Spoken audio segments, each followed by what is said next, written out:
Hello friends, আমি ইন্দ্রাণী দত্ত। আমি আজকে আপনাদের দেখাচ্ছি আমসত্ত্ব করার একটা সহজ রেসিপি। প্রথমে আমি গোটা 10 হিমসাগর আমগুলো আমাদের গাছ। হ্যালো ফ্রেন্ডস, আমি ইন্দ্রাণী দত্ত।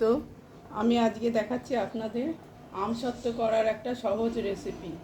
প্রথমে আমি গোটা 10 হিমসাগর আম ভালো করে ধুয়ে মিক্সিতে দিয়ে পেস্ট করে আমের পাল্পটাকে বের করে নিয়েছি। তারপরে পাল্পটাকে ভালো করে ছাঁকনি দিয়ে ছেঁকে নিয়েছি। ছেঁকে নিয়ে এই দেখুন আমাদের এই ছাকার পরে আমের এই এতটা পাল্প বেরিয়েছে। এটা আবার আমি জাল দেব। জাল দিয়ে এটা দিয়ে আমসত্ত্ব করব। আপনারা শুধু ভিডিওটা ভালো করে দেখতে থাকুন।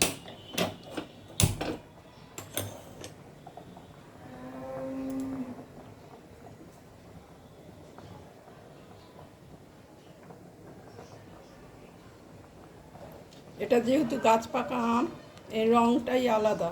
এখানে আমি কোনো রং বা কেমিক্যাল মিশাইনি। দেখুন কীরমভাবে জাল হচ্ছে।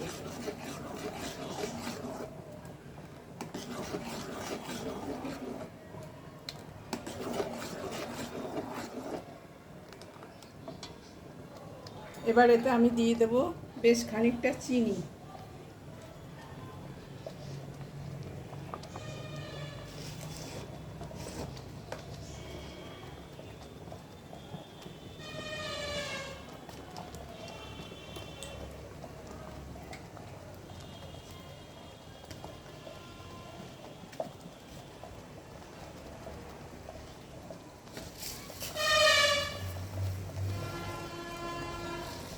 দেখুন যেহেতু গাছ পাকা আম, তো আমি চিনিটা আমার আন্দাজ মতন দিচ্ছি।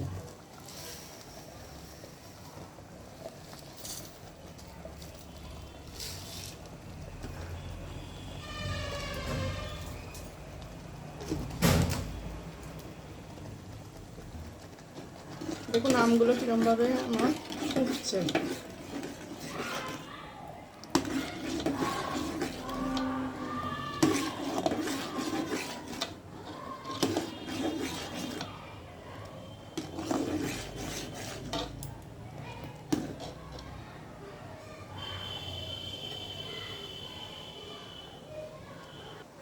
এইভাবে আমটাকে খুব ভালো করে জাল দিয়ে নিতে হবে, তাহলে আপনাদের আমসত্ত্ব নষ্টটা কম হবে।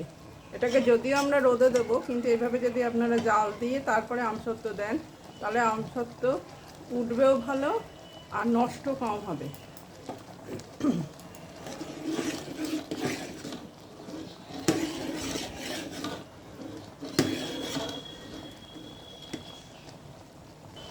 দেখুন কীভাবে এটা টকটক করে ফুটছে।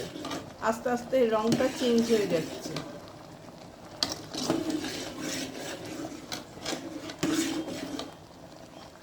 এবার একটা বড় স্টিলের থালা রেডি করে রেখেছি।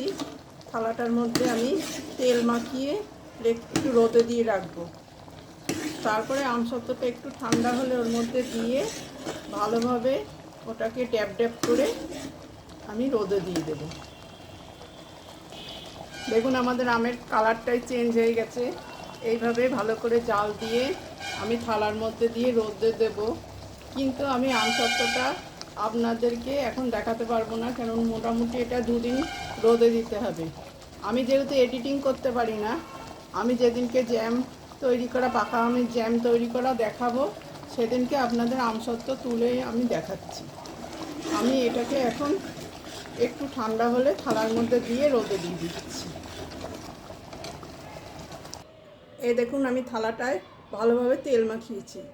এই থালাটার মধ্যে আমি এটা ঢেলে এখন রোদে দিয়ে দেবো। দেখুন আমার থালার মধ্যে ঢালা হয়ে গেছে। এটাকে আমি রোদে দিয়ে আসবো ছাদে। 2 দিন বাদে আমি যখন আপনাদের পাকা আমের জেলি করব, তখন আপনাদের এই আমসত্ত্ব তুলে এনে দেখাবো। যদি আমার এই আমসত্ত্বের রেসিপিটা ভালো লাগে, তাহলে অবশ্যই করে এটা দেখবেন বাড়িতে চেষ্টা করে। খুব সহজ পদ্ধতি। আর এইভাবে আমসত্ত্ব করলে আমসত্ত্ব কিন্তু নষ্ট হবে না, কালো হবে না, কিচ্ছু হবে না।